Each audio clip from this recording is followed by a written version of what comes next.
Try to keep this one up. Maybe. Oh.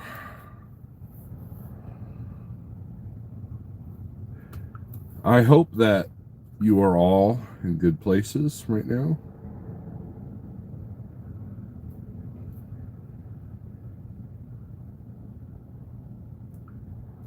And there's our deal. Echo chamber. Let's do live chat. Been up a while. I've been up since 4 this morning. Contemplating life.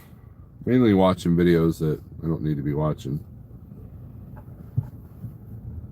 Watching reviews on tools that may or may not become in my possession. Watching some, I don't know, watching a steady diet of insanity upon the internet. I posted a meme. It was more of a phrase, but April 1st is the only day of the year that people actually look at everything that they see on the internet with skepticism, which I thought was funny. I posted it on Twitter. 321 check 1 2. Hey, that's how I did all my mic checks. Still do all my mic checks.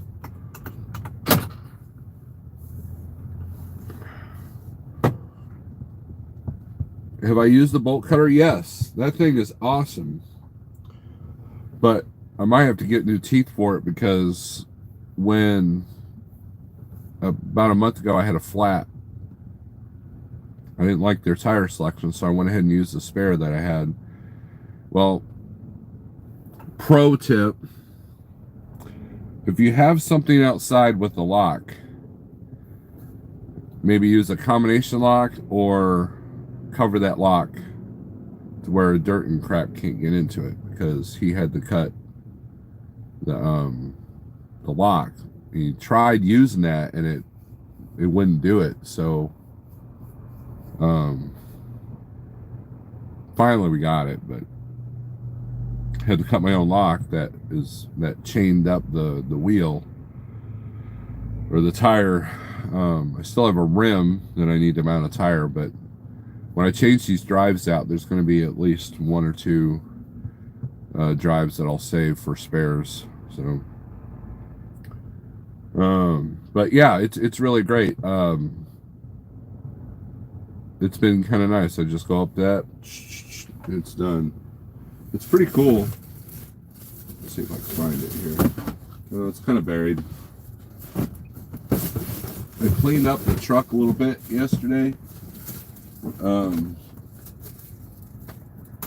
an effort to get ready for a passenger that I might have Monday, but you're just chilling in Sedalia? John, where are you at? Are you on the north part of town or in the south part of town? John, take a look at Life 360 and you'll see where I'm at. So let's do some shout outs. We got Donnie Luke, Scott SRO, Jimmy Joe, The Scribe, Robert Daniel, Big Houston, Marty, Bob G. I had to cut my own lock a few weeks back. I was holding some load locks in the back of the cab. I had to do that too. And what I found is that people generally won't steal load locks. So it's kind of, you're just good with the seal back there or a zip tie. I remember when I was at Schneider, I already had 4 load locks on the thing in the back of the cab, and the trailer I picked up, the empty trailer I picked up, had 2 more, and they were good load locks. And I got to the pilot there in Higginsville, Missouri, and I was like, I got on the CB, I was like, anybody want any load locks? Because I couldn't do anything with them. I couldn't, I'm not going to be that guy that's going to put them on the landing gear of the trailer, and I didn't want to be the guy that put them on the catwalk because that's illegal. Just bungee cording them, because how many times have you see bungee cords fail? So I actually left them in by the fuel island. So if anybody wanted them, they can have them. So now if I picked up a Snyder trailer that had load locks in it, and I knew before I left, then I would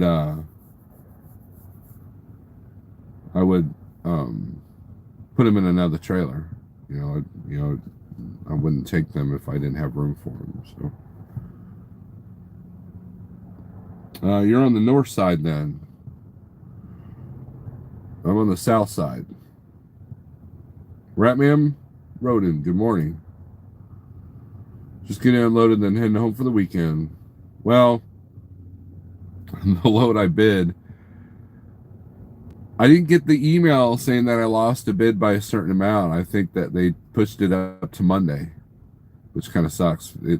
I imagine they probably told the customer, hey, you could save a couple $100 if you just ship it Monday instead of Friday to Saturday on an Easter weekend. So there went that idea.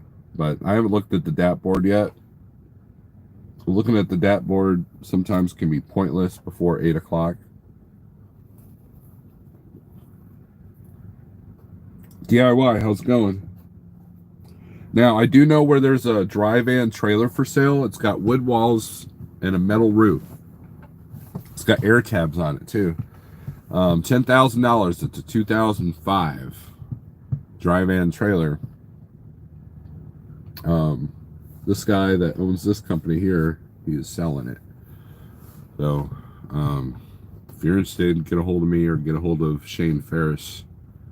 He's the one selling it there on Facebook. Can't hardly, yeah, Donnie. Look, I couldn't give away those load locks. It was crazy, Now the ironic part is I've had to buy them. It's interesting because when I was at Landstar, I picked up a load. It was 4-wheelers, and they said that you had to have straps. So I counted my straps. I had enough straps. Well, I get the shipper, and they're like, no, they got to be actual ratchet straps. I'm like, ah. So I was complaining about it to another Landstar driver, and she goes, I've got a bunch. Write me a comm check, and they're yours. And so I did. I wrote. I think I paid her $15 a piece for them. And I didn't have to go to the truck stop and be late on the load. So I had acquired this big plastic tub of straps, and when I left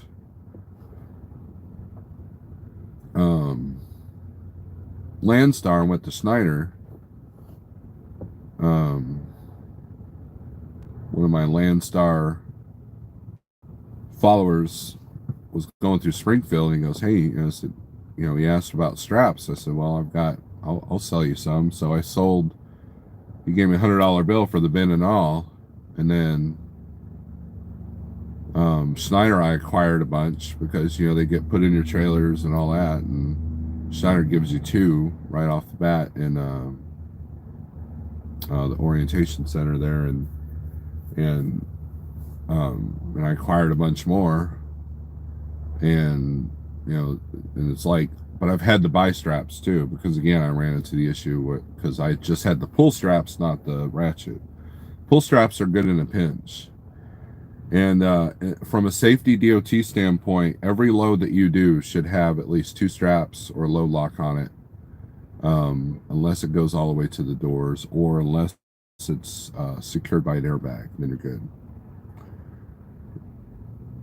They could be on the catwalk with ratchet straps. Mounting things on your catwalk is illegal, Marty. It's not safe. if you mount something like a toolbox or something like that, it um, needs to be bolted. I got reamed one time for having the milk crate that had all my oil and antifreeze and all that on the catwalk. Um, and they were like, no, no, no. So that's when I learned that the hard way. So I have 3 load locks in the holder. I have not used them in over 2 years. I don't want to get rid of them because Murphy says next level will want them. There was one load that I picked up in the 10 years I've been out here, 11, I guess, going on 11 years, maybe 12. I don't know. It's been a minute. Anyways, there was one load where I used all 4 of my load locks. Now, for a while, I had those load locks that fold in, that collapse in, and those are really good. Those are good load locks. I found myself using them all the time at Landstar, and they actually do fit in the side box. And they don't fit very well in the holder in the back, so because they're square, whereas the holder holds round ones, and it was they're sitting on my porch right now. So, John Stroud, good morning. Paul Wibbles, happy Friday. Friday crept up on me, man. I didn't realize it was Friday. I looked at my watch. I got one of those watches that will tell you what day it is because it's, I'll be talking. There's a friend of mine, I won't name who it is, but every time I talk to him, he's always like, what day is it? Like, how are you not late on loads? You never know what day it is, But I was looking at Convoy, and I was looking at loads, and there was one for a Thursday, and I was like, oh, Thursday. Oh, wait. No, that's next Thursday. Wow, okay. But that's when I discovered the load I bid on was not even there anymore, and they had pushed it to Monday. So live and learn, live and learn. And that's what a lot of these brokers will do. The customers will like, look, if we're not anxious to move this, we'll just move it up until the price comes down.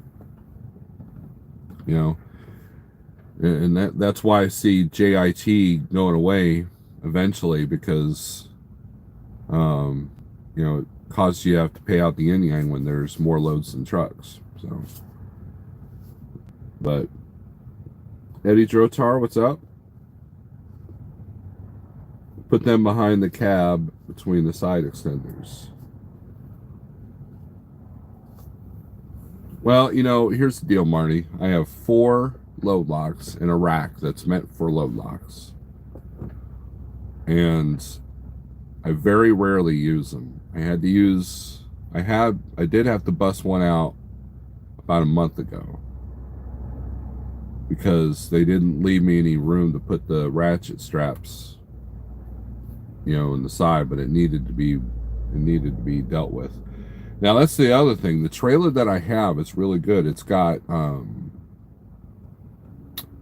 logistics posts every 16 inches. So I was originally going to get E-tracks for this, but I really don't need them. I haven't had E-tracks are more critical with hazmat loads, or if you're hauling a lot of like furniture and slot machines and stuff like that. But I have a pretty decent spacing on my logistics post, so it hasn't really been an issue. Going to Tulsa today. Kind of wish I was going to Tulsa. Usually there's some loads coming out of Springfield to go to Tulsa, but if they don't deliver till Monday, that's a problem because I'm leaving for Illinois on Monday. Top Dog Logistics, what's up? So Eddie and I were talking last week. We were talking sound shop. We were talking about sound and recording studios and stuff like that. It was a good conversation. Jeff was in that conversation. He was just kind of like, okay, because he didn't know anything about that. It was kind of interesting to see him in that position. Usually it's the other way around.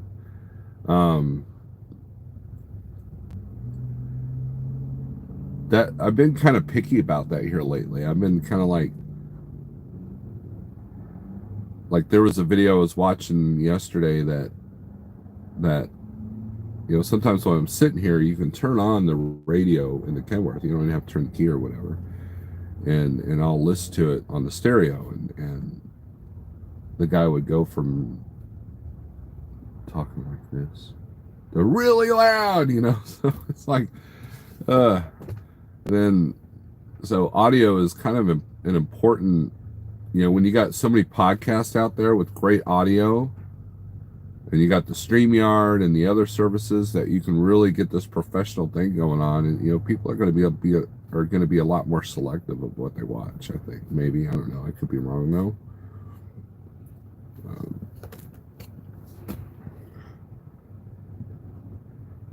Marty, we're not going to talk about that after my 10-hour breaks. Okay, I already read that. That is a private question, one that causes controversy whether you do or don't. So we're not going there.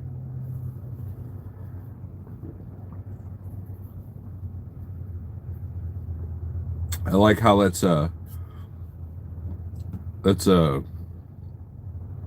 of a, oh, how can I put this without the Google gods getting mad at me? If I tell you I'm going to the doctor and I say I don't want to tell you why I'm going to the doctor, you respect my wishes, right? But when it comes to what Marty brought up, people want to know. They want to, and they'll judge you either way, whether you want to or don't want to, or whether you do or don't. People will judge you either way, just like the mask thing. So I just don't even get in those conversations, because it doesn't matter who's right, doesn't matter who's wrong, doesn't matter what this says, doesn't matter what that says, doesn't matter what reality in front of you says. You're going to get judged by someone that is not in your position. So, and this is not the place where, this is not the echo chamber to sit there and get on a soapbox to talk about any of that, because Google's made it very clear that you do not talk about that unless you are an expert. So,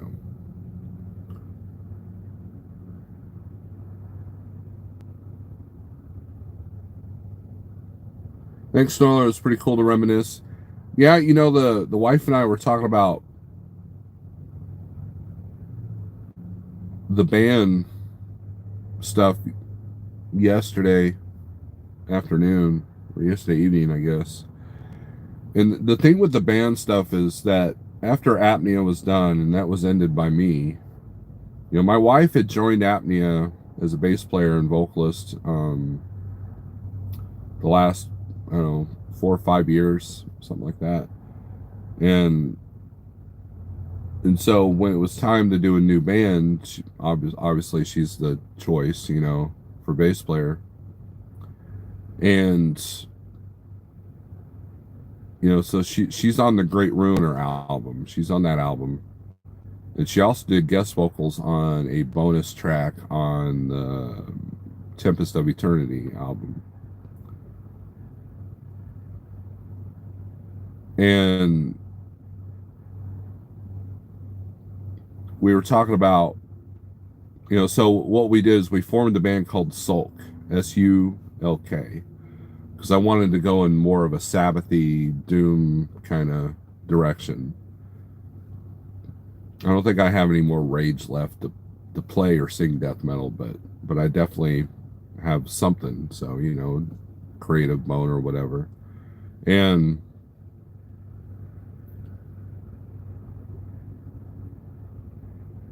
we got a new band together. We rehearsed, but our rehearsals were so spaced apart that we never really accomplished. We wrote about 4 or 5 songs, learned a cover, an obscure cover that maybe only Pale Rider would know. And it was fun. I mean, we had a good we had a good time. It was a blast, It was just fun getting together. We didn't have any goals. We didn't have any ambition to play 10 shows a month, and we didn't, we weren't, we were just, we were just jamming, having fun, and came up with a Facebook page, put out maybe one rehearsal recording, and then things got real with the business. So I had to kind of focus on that. And next thing you know, a year goes by, we haven't jammed. 2 years go by, we haven't jammed. And right before COVID hit, I had talked to the guys about let's get this started back up, and then the lockdowns happened. And one bandmate has things going on at home that he can't take any risks, and another one has like a bunch of other music projects. So it was, so we just kind of, just haven't done anything in a while. But we've been thinking about calling the guys back and saying, you know what, let's take this in it's going to be a different direction. So, Light Bright, what's up? What's up? But it was good to reminisce about, band stuff and studios and everything else. The recording studio technology is really so far advanced right now. You can literally do more with one computer than these bands paid thousands upon thousands of dollars to record, and snort lines of coke off of hookers back in the day. Now you just do it all on your computer. So,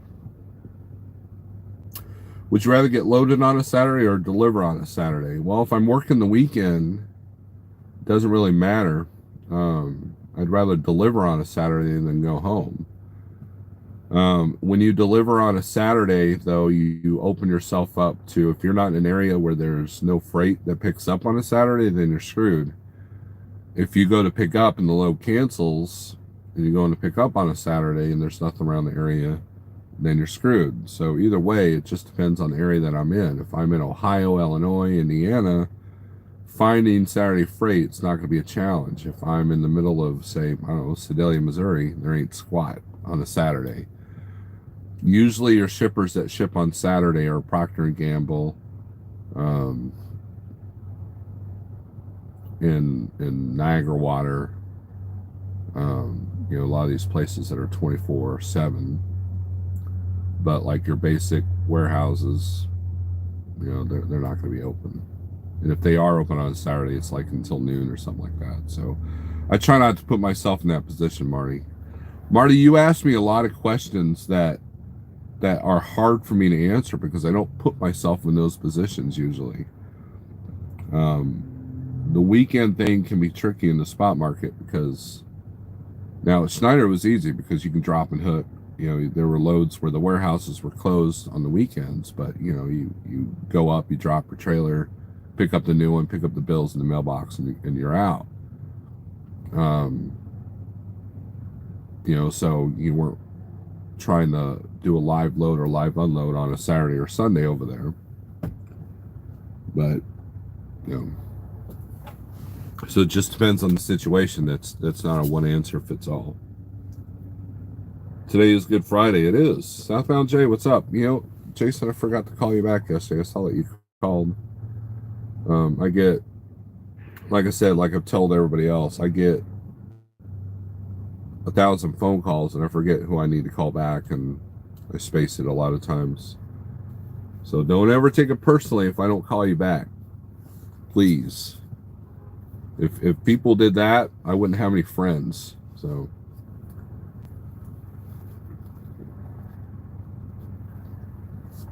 I am really good about calling back the contractors if they have an issue. If they see their phone. How's the deal with Provost going? Do you have first dibs on his truck if he retires? I don't know if I have first dibs, but I haven't talked to Provost in a minute. He's been dealing with this golf tournament. He's been running caddy for a pro friend of his. Um, if there was an offer to buy his truck, depending on the financing and the price, I would almost would want to do that because number one, he's got a carrier on it that he installed, and number two, I know the truck's been well maintained. And number three, I love the interior and how that truck is. So I would have no problems buying that truck other than the price. I don't know if the price point could be where I need it to be. So. And that would affect my loads a little bit because those bigger Volvos are heavy trucks, and I haul a lot of water and beverage stuff. I guess they'd probably be okay.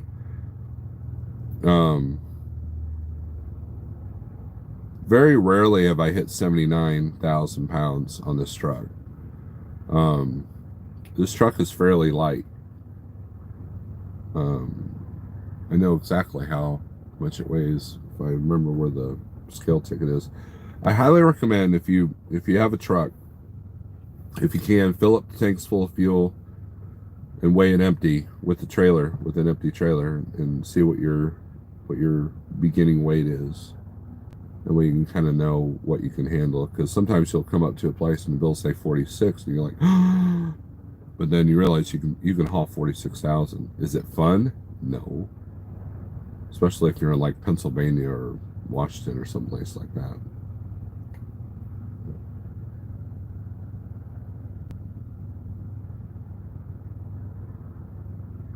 He has the lower rating front end too.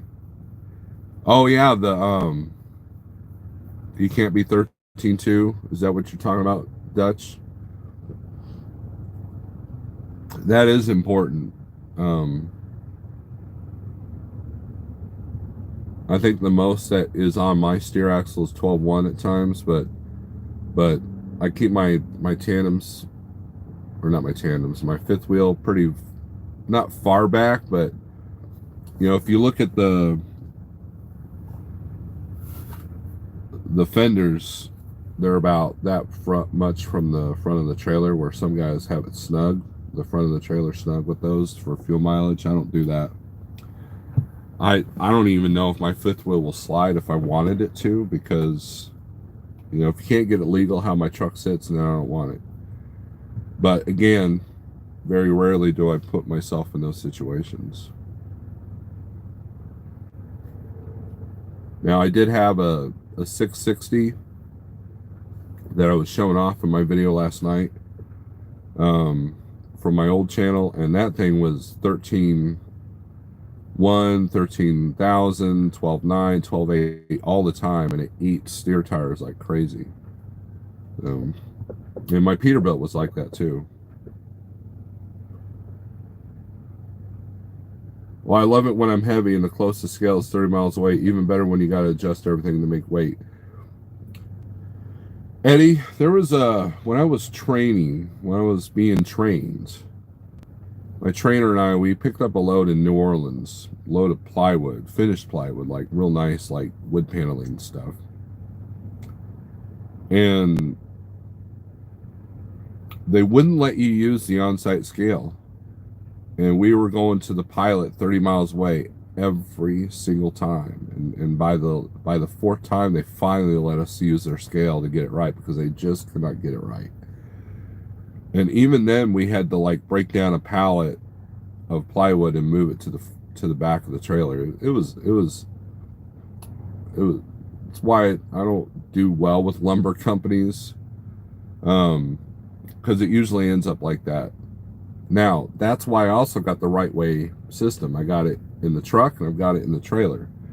And usually I can at least balance it. Now, do I use a cat scale on occasion? Absolutely. If it's a 45.5 and I'm going by a DOT scale, I will balance it according to my gauges, and then I will scale it. Just number one, to check the calibration of my right way, but also to make sure I'm legal. And I'm usually right on the money. So, when you keep your fifth wheel in the same place, you tend to, what that can handle. And so you get pretty good at balancing the load. So, but that is why I got the right way system. As soon as I got my own trailer, that's one of the biggest luxuries of having your own trailer is having the right way.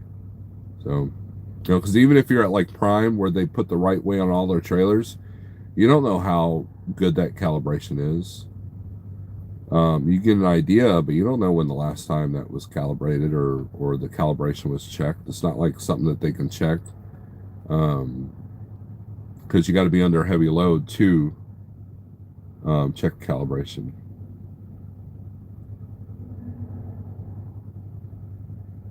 There's a collie out here. Hope it doesn't get hit by a car. So it's and there are times when I put it 33-100 and 33-100 right on the nose. It's like I'm pretty good at that.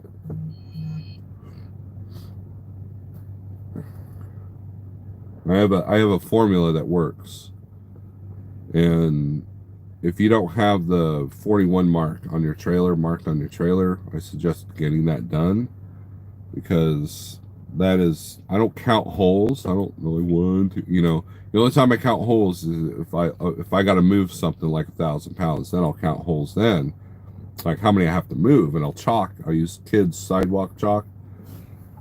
Hold on a second. Hey, come here, buddy. Oh, he's scared. There's a collie running around. Looks like Lassie Jr. Wait, Lassie's a girl. I've installed one of those No, Eddie, don't do the Bluetooth systems, because they're not as. You gotta get out of the truck sometimes anyways, so you might as well just get out of the truck. So the Bluetooth systems, I know that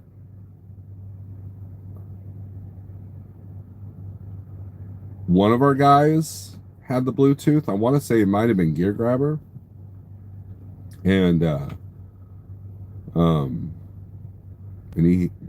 would disconnect, and the Bluetooth systems are crap. Just get out of the truck and look at the gauge.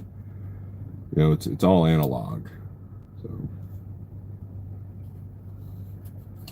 yeah, sidewalk chalk. So that's the thing. So when I keep a little Ziploc bag, and I've got sidewalk chalk. I've had the same piece of chalk for a long time. I don't even know where it's at this point, because I haven't had to use it in a while. But actually, it's in the door here. But you count. Let's say you got to move 1,000 pounds, so you count each hole. 250. So you got to move 4 holes. So I'll take the sidewalk chalk and I'll circle the hole that I need to be in. And so when I move the tandems, I look at, that's how you know which hole you need to be in. And that formula works. Now, when you have the same trailer and it doesn't rain, you have to be careful, because you don't want to go to an older circle, but, like you Schneider guys, you guys that do drop and hook, it works really well for that. So, yeah, it's a collie. It ran away. Don't feed the lizards. That's absolutely true.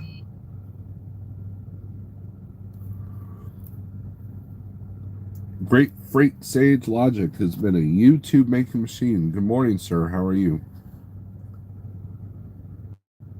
But I want to apologize. I took my video down last night because there were some comments made that probably wouldn't sit well with the Google gods, so I kept that video down. So there's that. So those of you woke up this morning getting all mad because I took down my live feed. That's what happened. So, not that I say anything important anyways, but that's what happened. So, but we're just killing time because the original intent was the load I was bidding on. I couldn't start my clock too early, and I don't want to start it too early because if I start it too early, then that gives me a little bit of disadvantage for any loads that might pop up this afternoon. But more than likely, with it being a Friday and being a good Friday at that, we're probably just going to head home after this load. So I'll head back to this particular truck stop because this is on the way home. Since, Big Houston wants to hang out at the other truck stop in Sedalia and not want to hang out with me, so I see how he is. Maybe poke around on the low board a little bit and then give up the ghost and go home. If there's something that picks up today and I know will deliver tomorrow, I'll do that. But I'm not going to jeopardize losing my load for Monday. So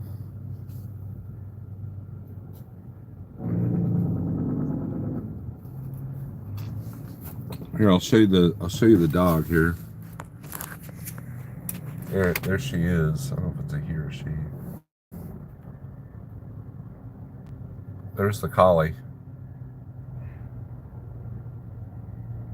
It's obviously lost. I don't think there's a collar on it.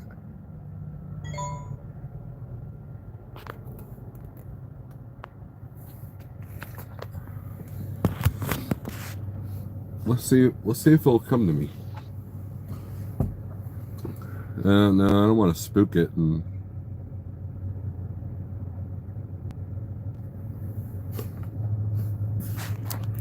yeah, I guess I want to see close up.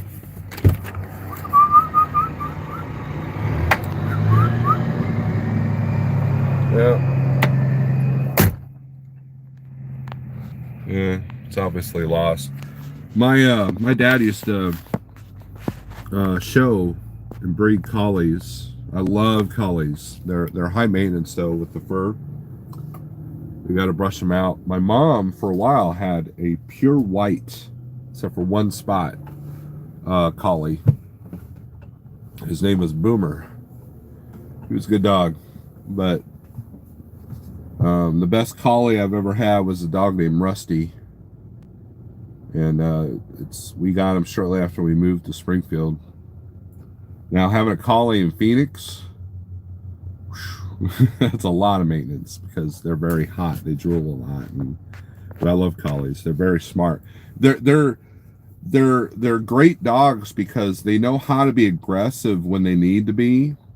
They've got a work ethic, but they also are great with children. So you don't have to worry about it, attacking the kid or whatever. And most intelligent dogs, can know the difference, and collies are definitely some of the most intelligent out there. If it'll come close enough, I got a hot dog, I'll give it, but it's not getting close. That'd be a good road dog? No, collies would not be a good road dog. All that fur, you got to realize, them sitting in a warm truck, because I really don't keep the air blasting in my truck like I used to. I've thought many, many times about putting a dog in this truck, but there's a lot more responsibility. If my APU goes out, not a big deal. I'll suffer a little bit. If my AC goes out, not a big deal. I can suffer a little bit, but if I want to go to the store, go to Walmart, while I'm on the road, and I can't take the dog with me, I better hope that my truck stays running and I can leave the AC on, so you burn more fuel, and I'm not really gone for a long time to really deal with the lack of companionship. If I was somebody that lived on the road, maybe I would get maybe a medium-sized dog, but collie's definitely not a good road dog.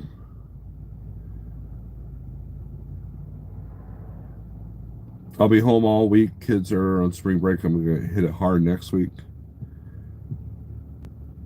Well, that's a good deal. Spring is definitely in the air. I'm enjoying the weather that we've been having. It was a little chilly this morning, but with spring comes spring freight. So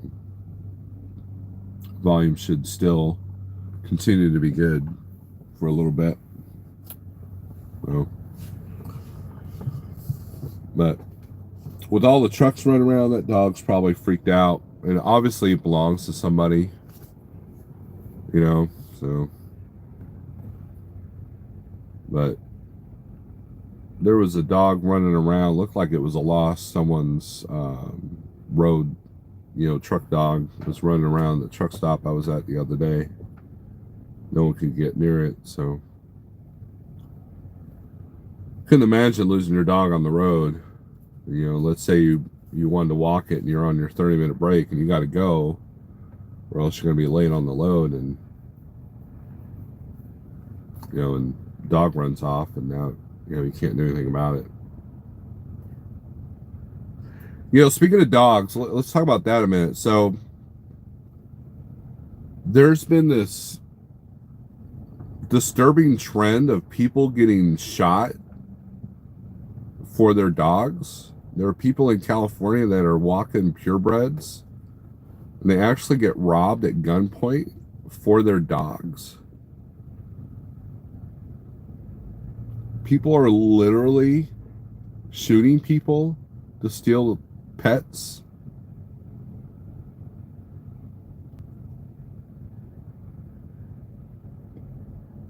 It just shows that you can't have nice things without everybody else wanting it.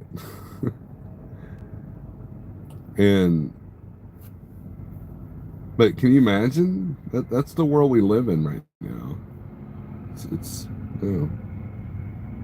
It's crazy, as Pale Rider would say. Which, I hope he does his Friday night feed tonight. Oh, dog's back. Hey. Hey, come here. Let's see if we can friend it. Friend. I need a friend.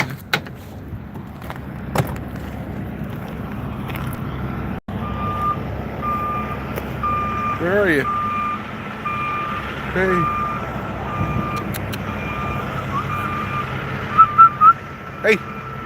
Hey. Come here. Come here. Come here.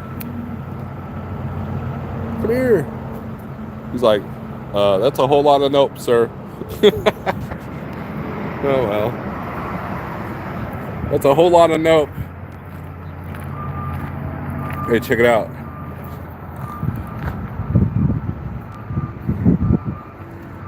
Snyder. Next Snyder trailer.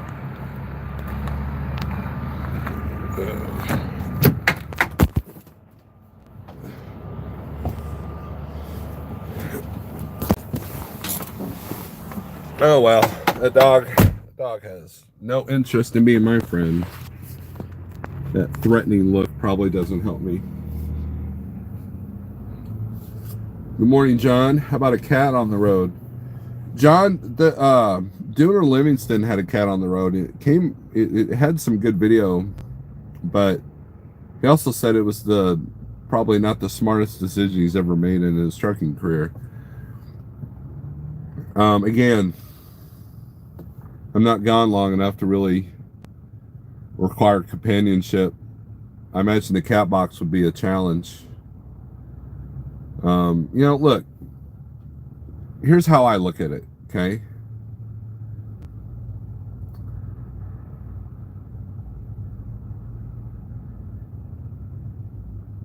I hate being cooped up in this truck all the time. And so I would actually feel guilty if I had a dog or a cat in this truck. To each his own. I don't judge you if you have a dog in a truck. I get it. My dad had a dog in his truck for a minute. The dog looked like Benji, and it was named Tramp. And You know, that dog loved to be in the truck. Of course, that was the old cab over with the dog house, so it had its own little seat, you know, and so we could see. It didn't have to be in the dash to see the world, right? And and the dog can be a healthy thing for someone to have because it gets you out of the truck. It gets you interacting with something, and but I would also feel bad that it would be cooped up in this truck, especially if I'm a guy that's doing 600-700 miles a day. That would be just, man, I don't like being in this truck for 600 miles a day. At least when I'm parked, I can get out and about, but then what do you do when it's like, 2 feet of snow outside and you're kind of snowbound inside the truck stop, and so, you put them out, they do their business, and you come back. And I don't know, to me, this life is hard on us being in this box, so I can't imagine doing that for a dog. So, I mean, get a very rude parrot. I've seen that. I saw one guy had I've seen a truck with a monkey in it, not BJ and the bear, but like the little tiny, well, that's an ape, BJ and the bear. But if you don't know the difference between an ape and a monkey, then Google it. But and then I've seen a guy with a squirrel, Robert Barnett. If you guys don't know who that is, but you've been to a truck show, you've seen his truck. He's got a Pro Star, International Pro Star with the skull theme. The skull's all over it, and he drives for Swift. And he had a squirrel. I don't know what the story is with the squirrel, but he'll do these Facebook Lives, and that squirrel just like runs around him, and it's like a little companion. That might be kind of cool, but again, how do you handle the waste aspect? That would be my issue with any pet in the truck. I paid off $4,000 of my debt yesterday. I'm proud of myself. Big Houston, congratulations. Your credit score is going to jump probably about by 20 points by doing that. But as far as a cat, I think a cat would try to kill you in the truck. Like, hey, this guy's driving down the road. I'm going to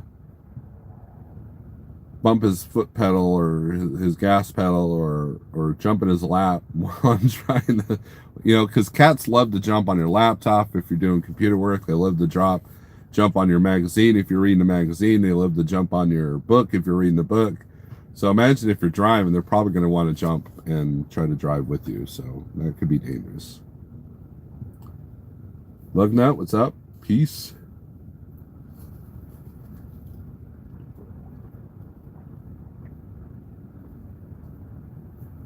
But we're not quite at an hour yet. So if there's anything else you guys want to talk about, we'll end this live feed. This was kind of a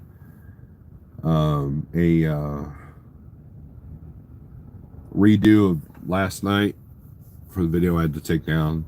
So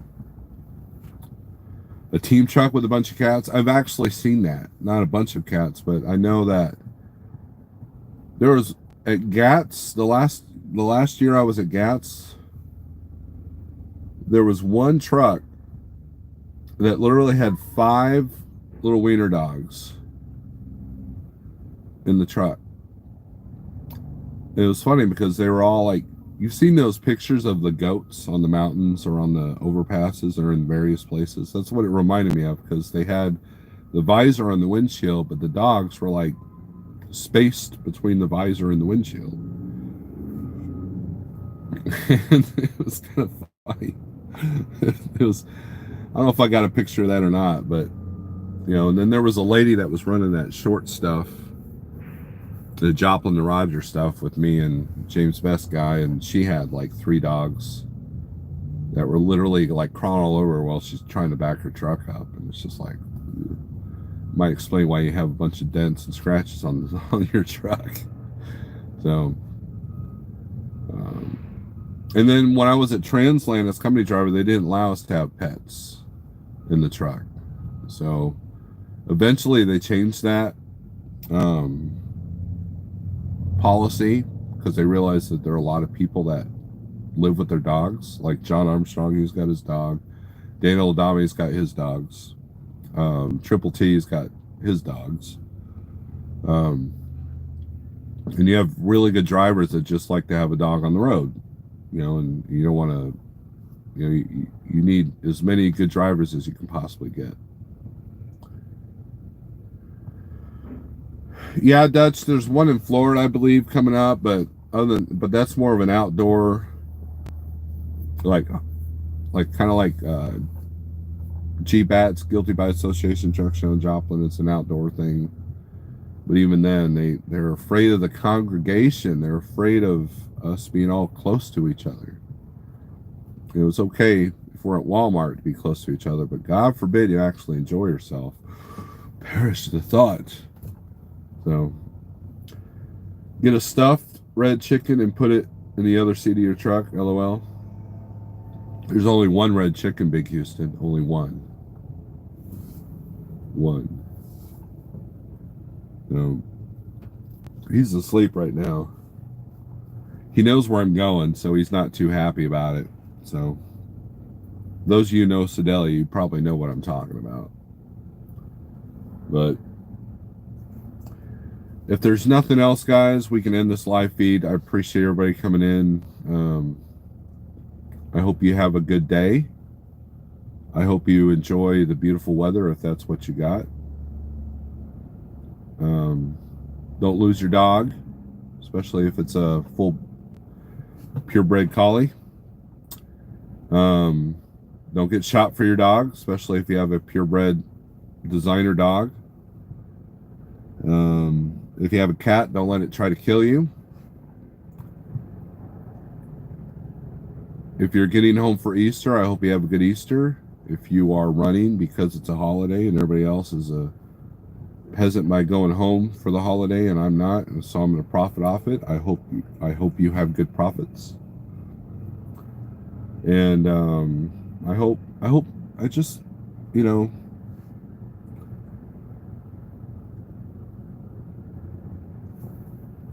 here's the final message, you know, and the name of the video is Embracing Pain. I just now realized I haven't even talked about that aspect. Do you want to be well?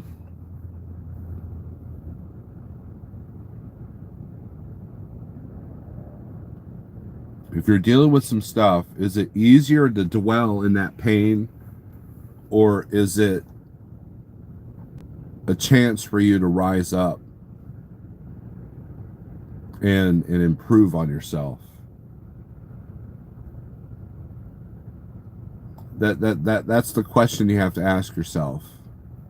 Do you embrace the pain because it's a comfort zone, or do you really want to be well? Because if you have an ailment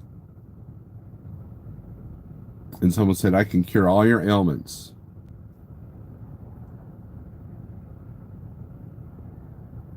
and you go, wow, man, I don't know. You would think it's a cut yes or no answer, cut and dry, right? But it's not, because sometimes it's easier to dwell in the darkness where we can become a master instead of learning something new, or learning how to once you overcome those goals, then what? Then what's the next point? Then what's the next part? And human nature says that we need to be desiring to do something. We need a sense of accomplishment. We need some sense of purpose. And by embracing pain, do you defeat that purpose?